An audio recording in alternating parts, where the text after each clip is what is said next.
চলুন দেখাই আজকে ইটালি থেকে ঠিক কী কী সুভেনিয়ার নিয়ে এলাম। রাত্রেবেলায় বানাবো পনিরের একটা স্পেশাল রেসিপি আর সাথে পরোটা। পনিরের সাথে পরোটা যেন জমে ক্ষীর। হ্যালো এভরিওয়ান, আমি শাইনি। জানি না গাছটার যে কী হয়েছে, পাতাগুলো কেমন যেন শুকনো শুকনো হয়ে যাচ্ছে, আর গাছের কিছু হলে মন ভালো লাগে না। তবে এই গাছটি বেশ সুন্দর, মাঝে মধ্যে ফুল ফুটে ঠিক আছে, তবে ভালো থাকে।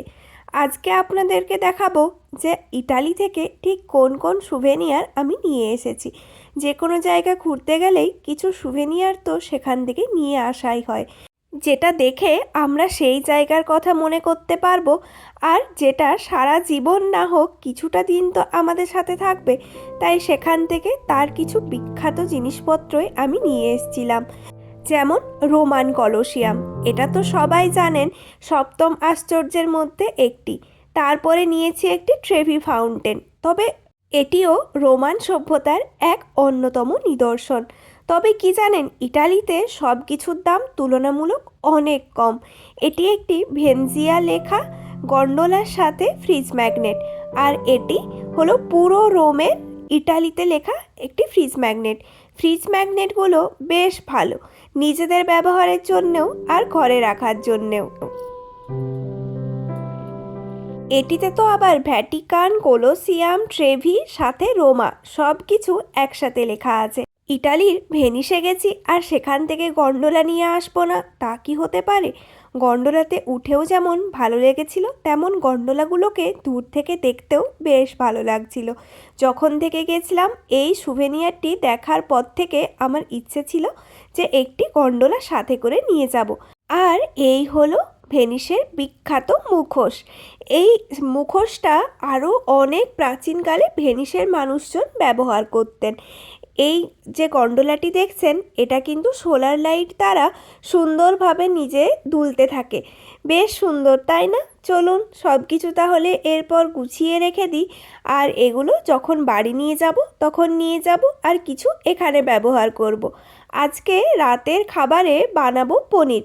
পনির এখানে খুব একটা সহজে পাওয়া যায় না, শুধুমাত্র যখন আমরা কোনো ইন্ডিয়ান স্টোরে যাই সেখান থেকে পনির নিয়ে আসি। না হলে এখানকার ডাচ সুপার মার্কেটগুলোতে বেশিরভাগ সময় টোফু পাওয়া যায়। অনেকটা পনিরের মতো খেতে, আবার অনেকটা না। আমাদের ভারতীয়দের পনিরের স্বাদ সে এক অন্যই।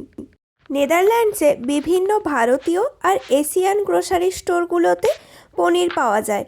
যদি সামনাসামনি ইন্ডিয়ান স্টোর না থাকে তখন আবার অনলাইনে অর্ডার করা যেতে পারে। তবে এখানে অনলাইনে অর্ডার করার নিয়ম হলো 50 ইউরোর বেশি হলে তখন তারা আপনাকে উইথাউট এনি চার্জ দিয়ে যাবে।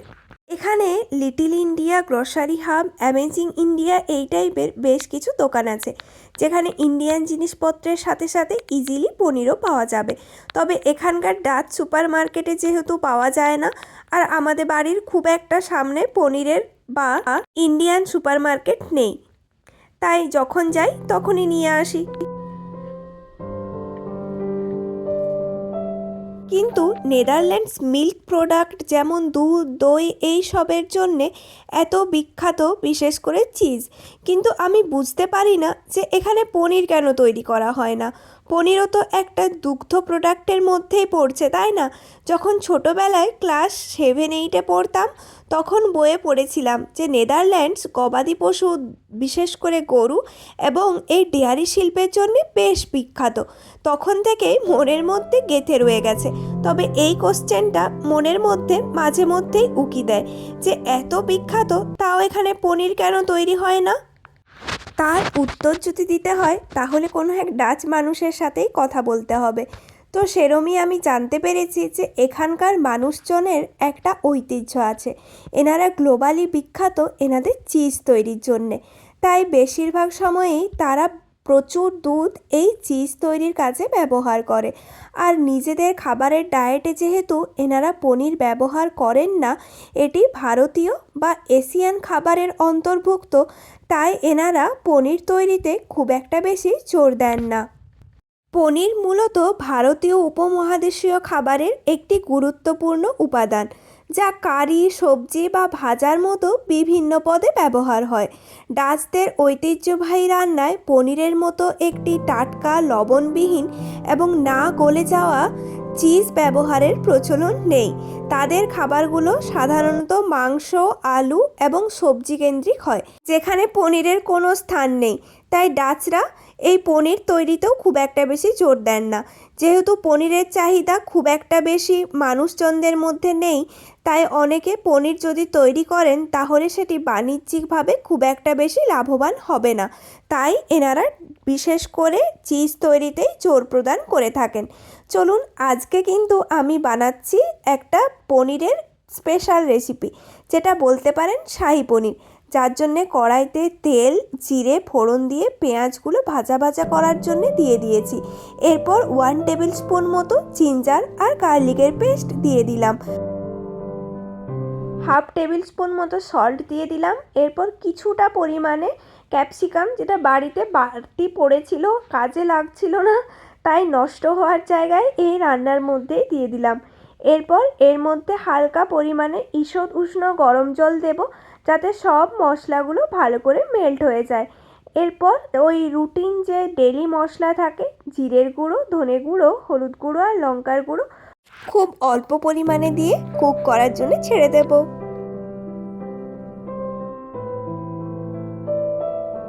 পনিরগুলো কেটে করে তো বেশ খানিকটা সময় গরম জলের মধ্যে ভিজিয়ে রেখেছিলাম, তাহলে পনিরে যদি কোনো প্রোডাক্ট ব্যবহার করা হয় তাহলে সেটা বেরিয়ে যাবে। এরপর সুন্দরভাবে লাল লাল করে পনিরগুলো ভেজে নেব। একটু নুন দিয়ে দেব, তাহলে কড়াইতে লাগবে না।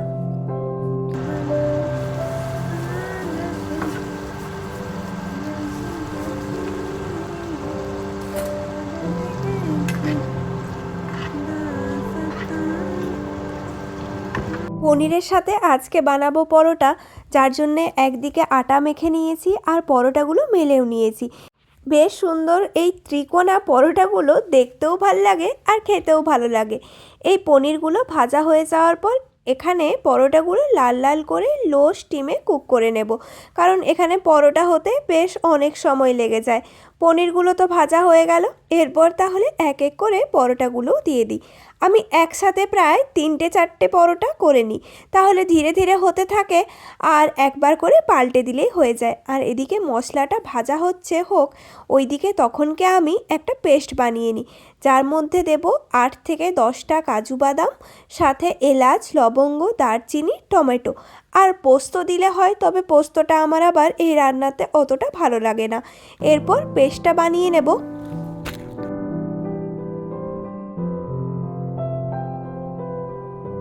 খুবই স্মুথ একটা পেস্ট বানাতে হবে, যাতে মুখে কিছু না লাগে। এটা আসলে প্রচুর পরিমাণে স্মুথ হয় খাবারটা। দেখুন, পরোটাগুলো ভাজতে ভাজতে আমি বেশ 4টা মতো পরোটা ভেজে নিয়েছি, আর কয়েকটা বাকি আছে, সেগুলোও করে নিই। আর ওইদিকে এখন রান্নার প্রায় মাঝ পজিশনে আমি চলে এসেছি, কারণ মশলা ধীরে ধীরে কষানো হয়ে গিয়েছে। আর দেখুন, আমি হাতে করেই কিন্তু পরোটা উল্টেও দিচ্ছি। এই যে বেশ ভালোভাবে ভাজা হয়ে গেছে, এরপর তাহলে ওই যে পেস্টটা বানালাম সেটা এর মধ্যে দেওয়ার পালা।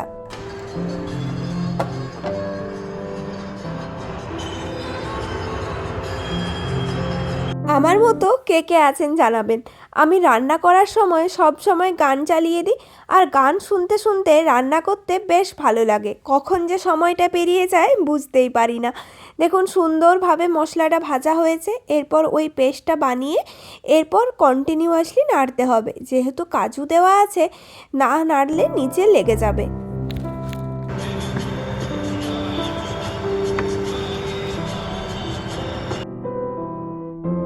মশলাটা ভাজা হয়ে যাওয়ার পর আমি জল দিয়ে এরপর একদম লো স্টিমে এটাকে ফুটতে দিয়ে দেবো। যখন ফুটে আসবে তখন আগের থেকে ভেজে রাখা পনিরগুলো এর মধ্যে মিশিয়ে দেব। তাহলে আজকের আমার শাহী পনির একদম রেডি।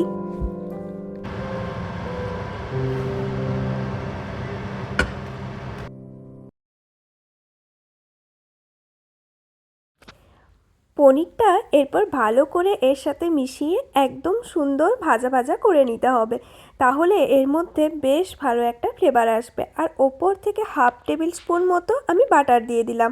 এরপর বাটারটা মেল্ট হয়ে গেলে আরও খানিকটা সময় ভেজে নেব, তারপর এর মধ্যে জল দিয়ে দেব, কারণ একটু গ্রেভি না হলে আবার সমস্যা আছে। তাহলে চলুন, আজকে আমার রান্না বান্না তো এখানেই শেষ হলো। এরপরে আছে রাতের খাওয়া দাওয়ার পালা। এখন রাতে খেতে খেতে বেশ অনেকটাই দেরি হয়ে যায়, কারণ গরম পড়ার সাথে সাথে এখানে সানসেট হতে হতেও প্রায় 10:30 থেকে 11টা মতো বেজে যায় রাত্রি। তাহলে তারপর খেতে খেতে আরও দেরি। তাহলে চলুন, আজকে আমার ভিডিওটা এখানেই শেষ করলাম। যদি আমার ভিডিও আপনাদের ভালো লাগে তাহলে অবশ্যই লাইক, কমেন্ট, শেয়ার করবেন। দেখা হবে পরের নতুন একটি ভিডিওতে। সবাই ভালো থাকবেন, সুস্থ থাকবেন।